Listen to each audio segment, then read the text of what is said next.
What's going on, everybody? It's Casey, and welcome back to my YouTube channel. Now, I know it's been a long time, and honestly, life has been lifing, but that's another story.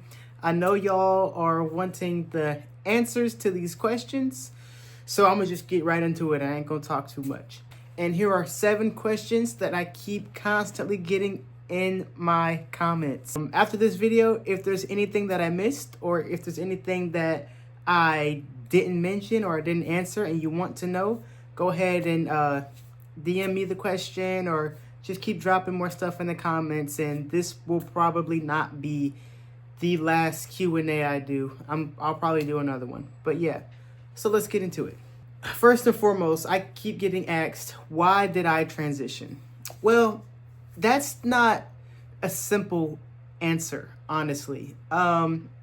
Like I said in my testimony, I've had gender dysphoria since I was about 3 years old.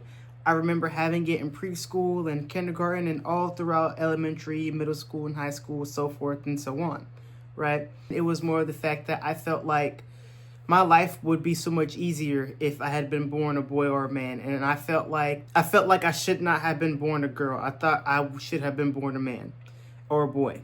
And that was just a trick of the enemy, putting that identity confusion into my head from a very, very young age. So I decided to transition because I felt more like a boy than I did a girl. And it wasn't until Christ came into my life and showed me that he did not make a mistake when creating me, and he created me as his daughter in Christ. And then that leads into the next question I keep getting.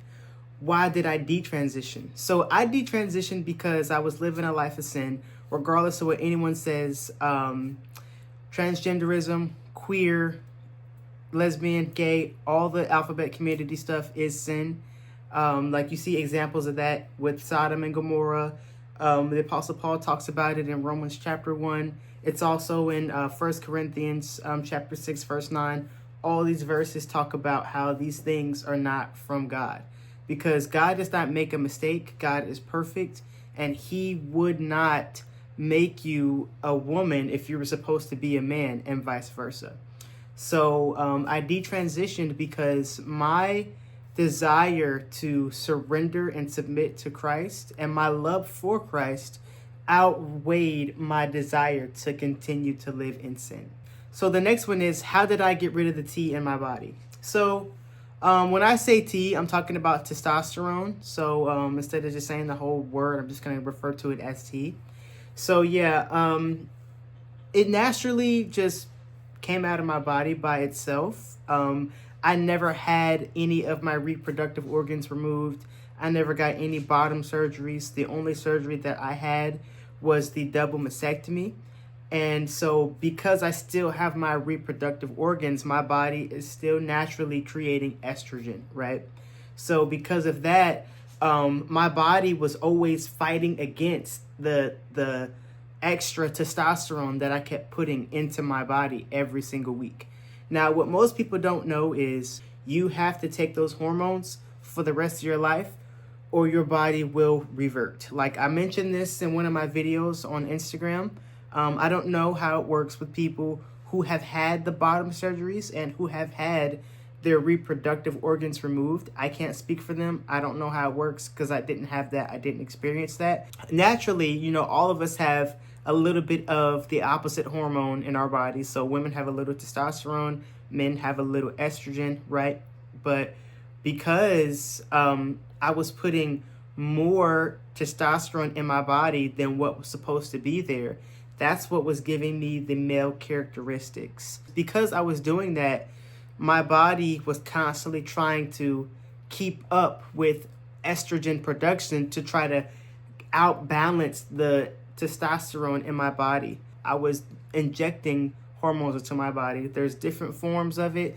I'm going to save that for another video, but the form I chose was to do weekly injections. So I would inject 0.5 milliliters of testosterone into one of my legs every week.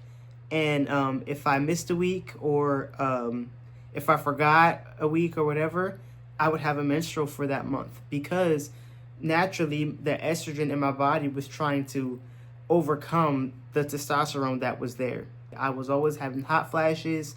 I was always angry. I was having mood swings. I had a short temper. I had short patience and everything else, right?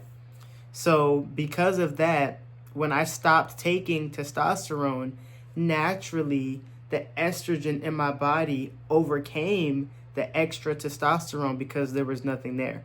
And so it all balanced back out. I started getting menstrual cycles monthly after about 3 to 4 months of stopping testosterone injections completely. And another question I keep getting is, can I have kids? Yes, I can have kids. I have menstrual cycles every month. And as far as I know, the testosterone has not affected my reproductive system at all whatsoever. Because when a woman is transitioning to a man and she's putting that T in her body, the menstrual cycles stop. Now, that's not necessarily a bad thing, but it's not necessarily a good thing either. It's like a volcano. Like your reproductive system goes dormant. So it kind of, it's like it's in a hibernation phase, you could say. All the things that have to do with female reproduction, you don't experience any of that. It just goes like in a dormant hibernation phase.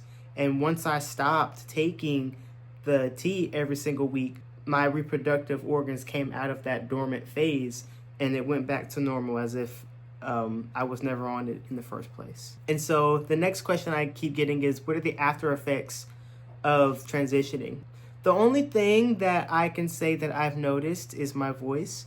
Now, I do understand that my voice is deeper than you could say the average woman, but my voice was deep before transitioning anyway, so it doesn't really affect me as much. And even though it sounds deep now, my voice is a lot lighter than what it was. Like, I used to have a lot of bass in my voice. And finally, the most requested question that I keep getting. If I had $1 for every time y'all ask me this, I would be a millionaire. How did I grow my beard? The answer is very simple. Genetics. It's not the fact that I was doing anything extra. I wasn't on any special testosterone. I wasn't putting any kind of supplements into my body. I wasn't putting anything on my face. It's literally just genetics. Now, my dad could grow a full beard. My brother has a full beard. Men on my mom's side have full beards. Full beards run in my family on both sides for all the men, right? I automatically was given the genetics to grow a beard. Even if a biological man does not have that gene in his family to be able to grow a thick, full beard, he will not grow one. It doesn't matter if he's 16 or if he's 60. I know plenty of guys who don't have beards. I know some guys that can only grow a mustache or a goatee or just like the little thing or whatever. It's literally just my genetics. I did not do anything special to grow a beard. I would just, like I said, inject the testosterone into my body once a week, every week. And then from there, the hair on my face took its course. The beard grew on its own. I didn't do anything special. But however, I did maintain it by putting coconut oil on it to keep it nice and moisturized, but I didn't do anything special. So sorry if y'all are looking for some kind of secret formula ingredient, but there is none. It's just genetics. And also that correlates into the last question that I keep getting is, how do I get rid of the beard? So at first I started shaving my face, and I would have to shave every 2 days because my beard was so thick. It grew very thick, very long, and very quickly. If I stopped shaving for a week, I would have a whole beard again. It would just be short. But I recently started laser treatments. I started that in January of this year. So once a month, I will go to the laser treatment place. They will laser my face. And then after that, the hair starts to push its way out of the pores and the follicles come out. I think I have a couple sessions to go before it's permanently gone. So I know it doesn't really look like I have anything right now, or maybe it does, I don't know, whatever. So it does not grow the way that it did. And yes, laser treatments are permanent. Once you go through so many sessions, it kills off the hair follicle so that the hair does not grow back ever. And that is it for my Q&A. So thank you guys so much for tuning into the video. Again, if there are any questions that you have that I missed, or if there's anything else that you would like me to add to those answers that I gave, go ahead and drop it in the comments, or, you know, you can personally DM me on any of my social medias, or just however you want to do it. It's up to you. So thank you guys for tuning into this video.